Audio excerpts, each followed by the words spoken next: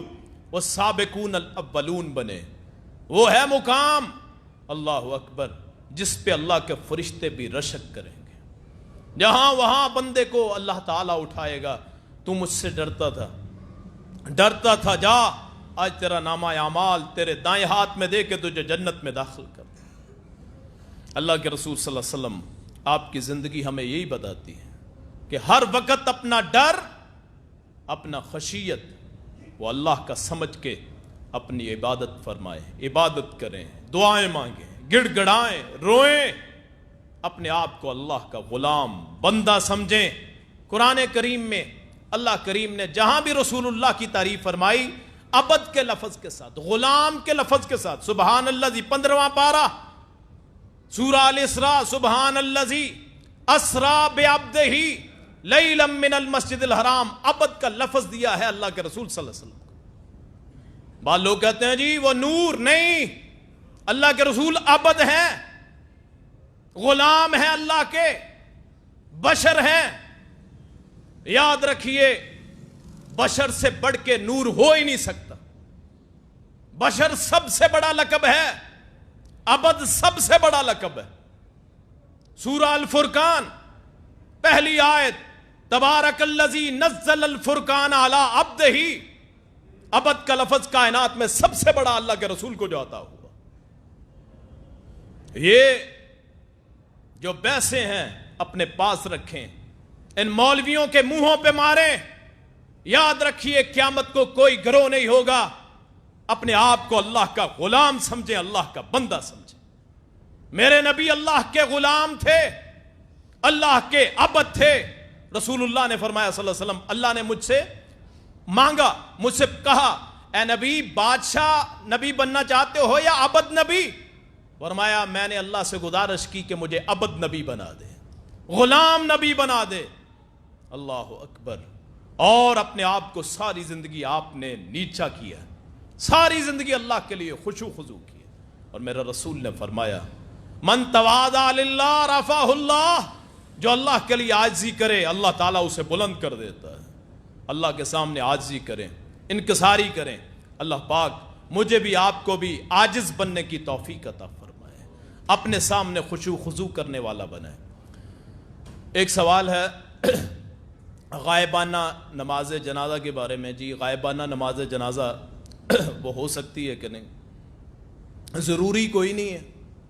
اگر کوئی پڑھ لے ٹھیک ہے, نہ پڑھے. جیسے آپ نے نجاشی کا جنازہ پڑھا تھا, حضرت نجاشی فوت ہو گئے تھے حبشے میں, تو آپ نے پھر غائبانہ نماز جنازہ پڑھا دیا تھا. تو پڑھ سکتے ہیں, آپ منع نہیں کر سکتے, لیکن لازم بھی نہیں ہے کہ ہر جو یہاں نہ ہو اس کا جنازہ پڑھ دیا جائے. خاص طور پہ جب یہ یقین ہو کہ وہاں ہوا ہی نہیں, کوئی بندہ مثلا ڈوب کے فوت ہو گیا یا حادثے میں ہو گیا یا یہاں نہیں ہے, وہاں جنازہ نہیں ہوا, پھر تو لازمی پڑھنا چاہیے, کیوں یہ ہم پہ حق فرض ہے. اور اگر وہاں ہو چکا ہو, اگر کوئی پڑھنا چاہے اسے ہم روک نہیں سکتے, کوئی فتویٰ نہیں لگا سکتے. تو جنازہ پڑھ بھی سکتے ہیں, چھوڑ بھی سکتے ہیں. نہ کوئی بحث کی بات ہے, نہ کوئی جھگڑے کی بات ہے. اس کو جھگڑے کا باعث بھی نہ بنائیں کہ جی وہ ایک کہتا ہے جی لازمی پڑھانا ہے غائبانہ جنازہ, نماز جنازہ, اور ایک کہتا ہے جی نہیں پڑھانا ہی نہیں. تو درمیان میں معتدل رائے کو اختیار کریں. اگر کوئی پڑھا دے تو پڑھ لیں, نہ پڑھائے تو اس پہ تان نہ کریں, اور اگر پڑھا دے تو اس کو بھی برا نہ کہیں, لیکن اس کو عادت نہ بنائیں. اللہ کے رسول سے یہ جنازہ آتا ہے, یا پھر وہ شہدائے احد والا, وہ تو قبروں پہ جا کے پڑھا تھا, شہدائے احد کا وہاں جا کے پڑھا تھا, تو وہ تو غائبانہ ہے ہی نہیں تھا, قبر پہ پڑھا تھا. تو یہ آپ کی زندگی کا ایک واقعہ ہے جس میں آپ نے غائبانہ نماز جنازہ پڑھا ہے. تو آپ بھی کبھی اگر ضرورت پڑے تو پڑھ سکتے ہیں, لیکن اس کو عادت مت بنائیں. یعنی معتدل رائے یہ ہے کہ نہ کسی کو برا کہیں پڑھنے پہ, اور جو نہیں پڑھتا اسے بھی برا نہ کہیں.